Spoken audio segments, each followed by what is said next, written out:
financial advisors are at a loss sometimes when it comes to reaching younger generations. I'm joined today by Schaben of Carson Institutional Alliance, who actually sat down with millennials to find out what they really want.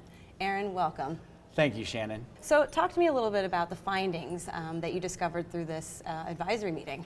Yeah, so we just held our initial Millennial Advisory Council, which was really cool. There was a couple things in there that just reconfirmed things that I thought, but it also goes against a lot of the studies. So the first thing was just time is money to these millennials, which was a reaffirmation, and they value experiences. One of the people in the meeting actually said, hey, if I'm going to make a decision to save $5,000 now or take my kids to Disney, I'm going to take my kids to Disney because I want the picture.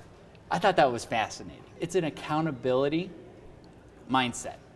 If they hire someone, be it an advisor or anything, they're going to hold you accountable, which I thought were all really cool findings. That's really interesting. So what was, in your opinion, the most surprising statistic that came out of this meeting then? The biggest surprise to me from this group was we kept talking about customized and we kept talking about accountability that they were seeking. Somebody brought up, they go, hey, I asked my dad's advisor how he competed with Wealthfront.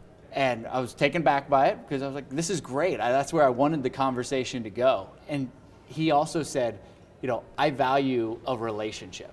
And so I pushed him on it. And the finding that came out of that, and I did a raise of hands in the meeting, and I said, okay, who here would hire a robo? And what just shocked me is nobody, a robo on its own without an accountability from an advisor, no one in the room of the 7 would actually do it. So if millennials aren't embracing robo platforms, then who are these products built for then?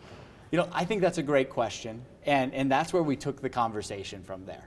And I said, there's awesome technology, there's a great client experience, but it all depends on what experience you want. But what they came back to every time was, I want somebody that I can pick up the phone or I can go meet with or I can Skype with and say, how is my portfolio doing? And what that came back to was accountability. And what was unique about it is they don't want accountability of a call center, which I thought was crazy, but they didn't want accountability in that case. They wanted one person. They wanted to go back and say, how have I done and have you done what you told me you were going to do? So are you finding that millennials are savvy when it comes to the financial services industry? I know myself, I have an advisor, but I look to my parents to help me. But for folks who maybe aren't as savvy or educated, where should millennials start? That is a great question. What I found in the group was twofold.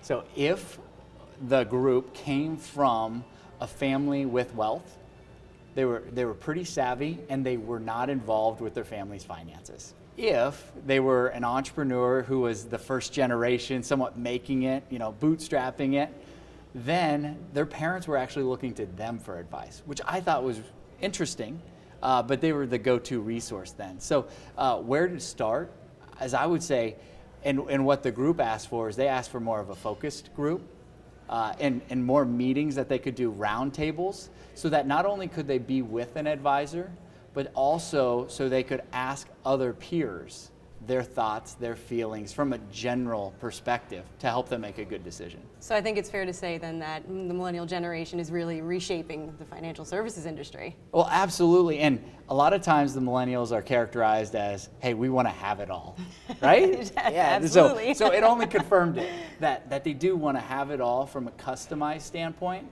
but they also are going to hold you accountable for it.